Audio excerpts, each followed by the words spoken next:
Hi, this is Chase, Philip? And Amazon. and we're going to be focusing on Volkswagen for our brand audit.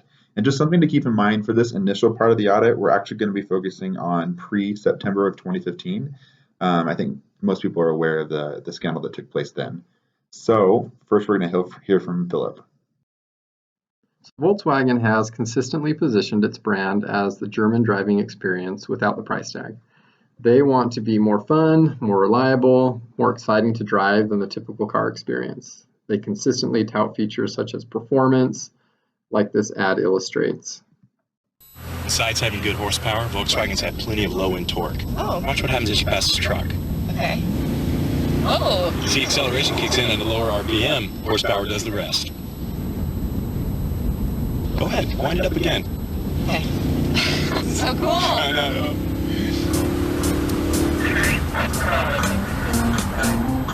We can probably wind it down a little bit now. Want to find out what makes a Volkswagen a Volkswagen? Come drive it. You'll get it. That last part at the end is the key. They don't just want car owners, they want drivers. They ask you what makes a Volkswagen. They want you to come and experience what a Volkswagen is. VW really has a strong global brand and global recognition in the car industry. The brand has been around for a long time and sells in 153 countries. Most importantly, this brand has a strong history. The VW brand is a part of people's past. Everyone can pick an old Beetle out of a lineup of cars. I mean, an entire movie was made around the Beetle, Herbie the Love Bug. Additionally, the Beetle was ranked 4th on the 1999 list of the car of the century. This car, in and of itself, has done a lot for the VW brand. For those growing up in the 60s and 70s, VW Beetles or Bugs and their surf wagons were the cool car to have. These vehicles rushed onto the scene, and their style and design was very unique. Also, Beetles were inexpensive. They started at about $1,500 for a basic Beetle. So for a lot of people, this was a cheap option and introduction into the auto market. Moreover, these cars then became the first car for their children as they were passed on to the next generation.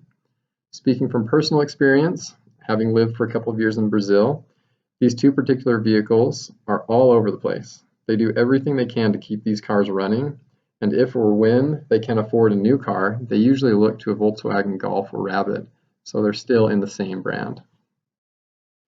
VW has a high brand value. In terms of brand equity, it was ranked 31st on Interbrand's Global Brands in 2014, up from 34 the year before. According to Interbrand, its brand was worth $13.7 billion on its own. There was only a number of auto brands higher, like Honda, BMW, Mercedes, and Toyota.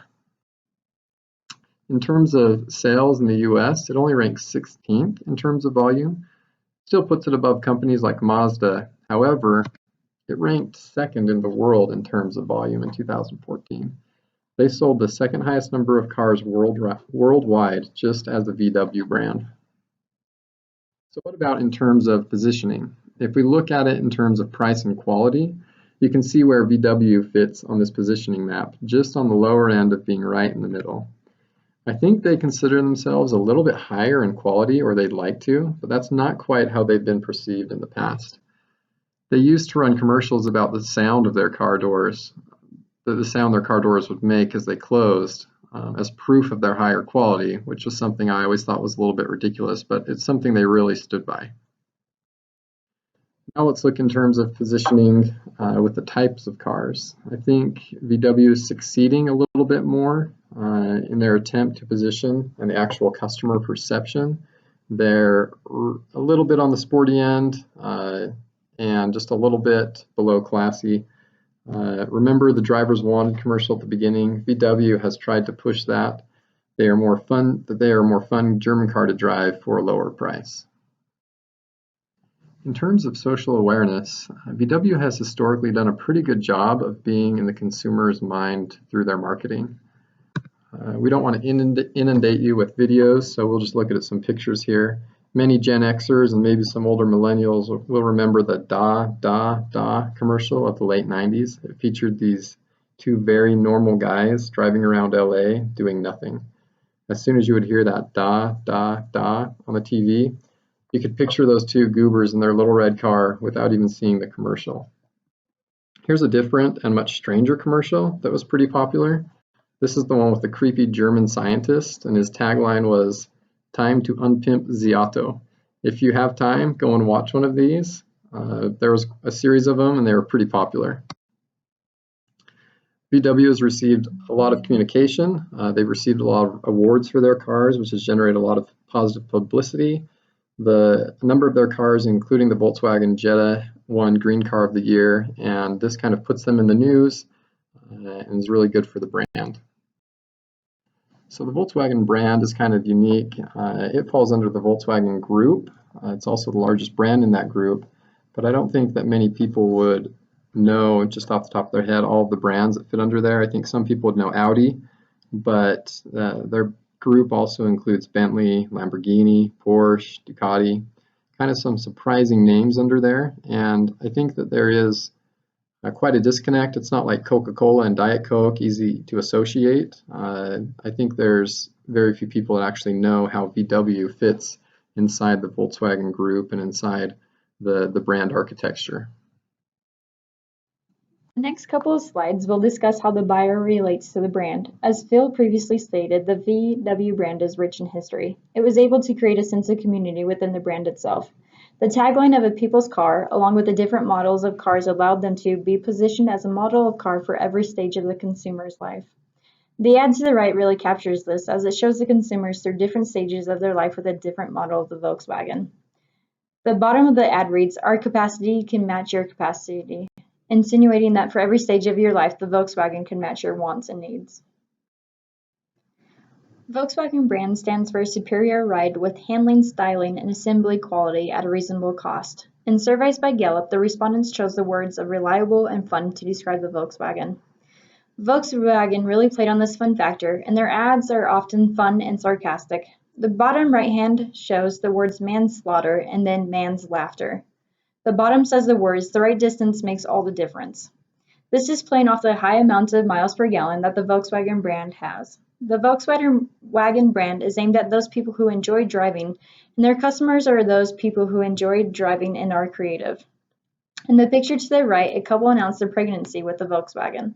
This picture just shows how fun and creative the owners are. Communications for the Volkswagen often discuss that the cars are built with passion and with high standards. Once again, they play off the fun and sarcastic side of ads. On the bottom left-hand corner, you have two ads that say, "I am hard to get, but I am flexible. You can take me home and pay later."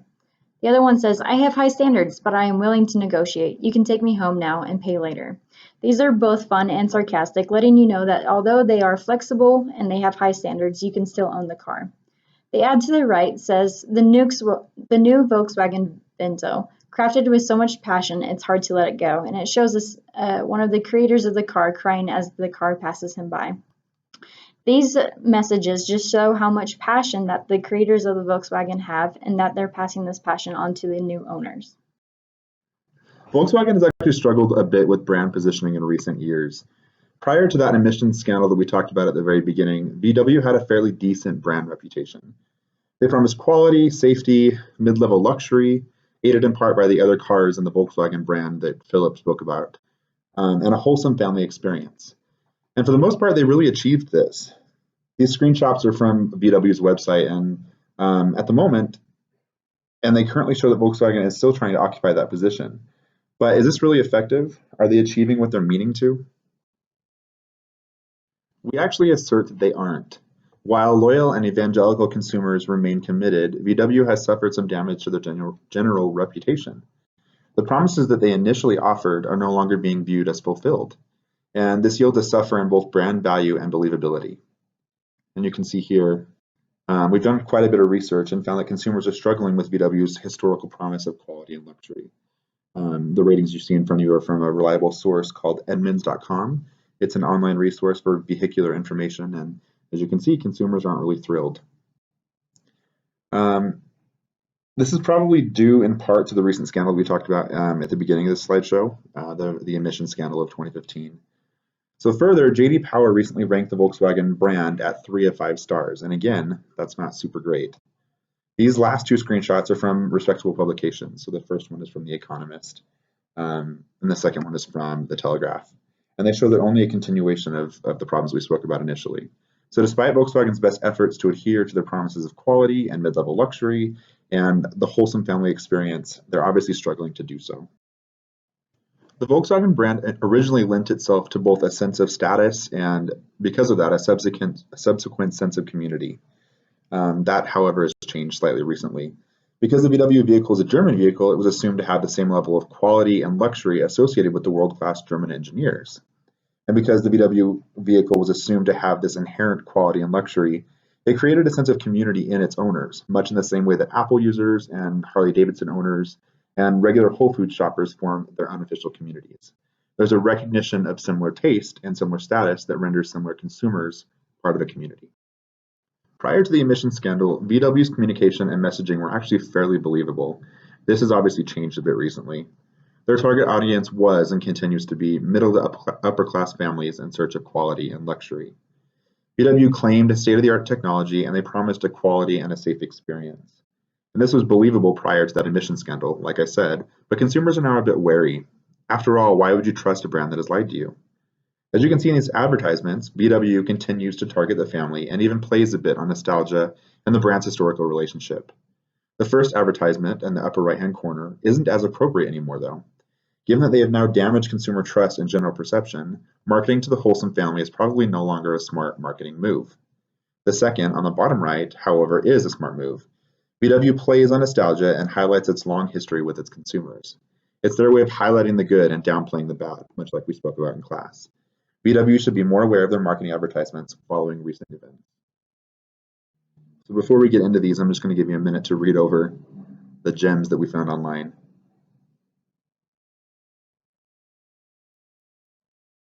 So per the social media status quo, VW's scandal has become the subject of a number of memes and online jokes, and that's what you see in front of you. We found 4 of them that we found to be most entertaining. As you can see, the brand is not super well reflected in social media. This can be extremely troublesome for a brand as social media is not only widespread, but it reaches an exceptionally large and diverse audience. Further, though the memes are obviously not a reliable source for opinions, they do have an indirect effect on consumer behavior. It becomes really difficult to ignore comedic memes once you've seen enough of them. They're always there in the back of your mind. These same sentiments are echoed in opinion pieces, as you can see in the 2 in front of you. The first is a scathing opinion piece published by CNN, and the second is an equally scathing piece published by the New York Times.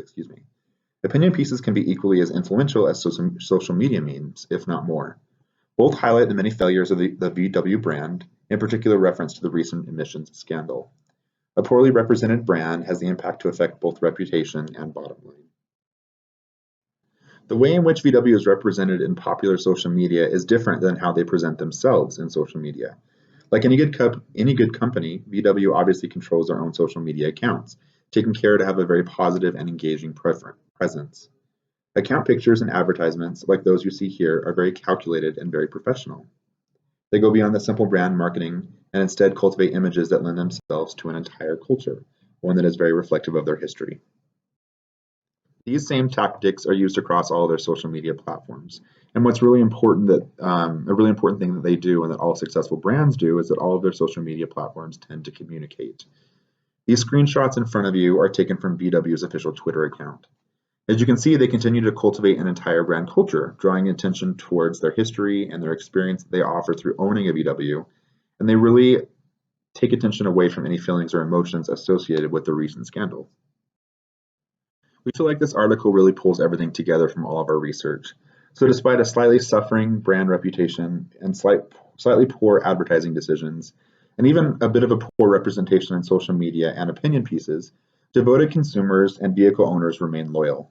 This, we think, actually speaks more to the brand than do in-the-moment memes and news stories.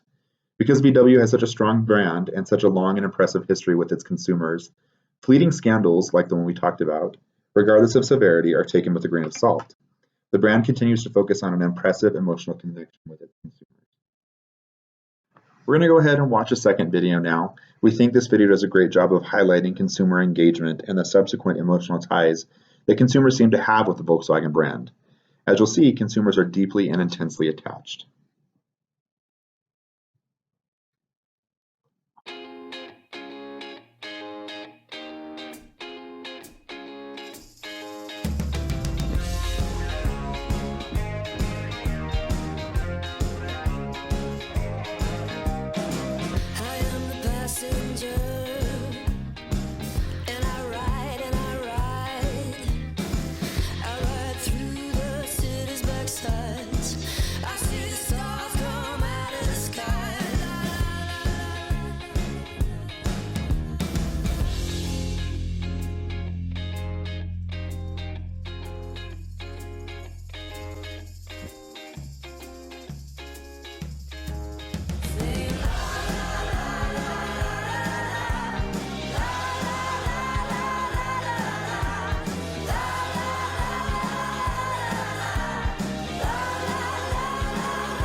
So as you can see, VW asserts that there's a car for every stage of life.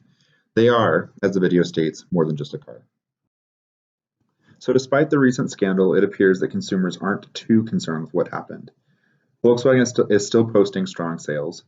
We talked to a number of VW owners, some that even own the defective cars, and they said they plan on doing nothing.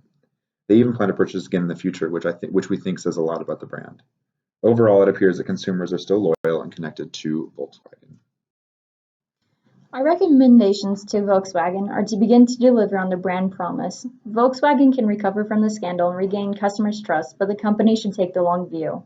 Brands are not built and certainly not rebuilt in a day. Consumers relate to a company through their emotions, and consumer trust must be earned.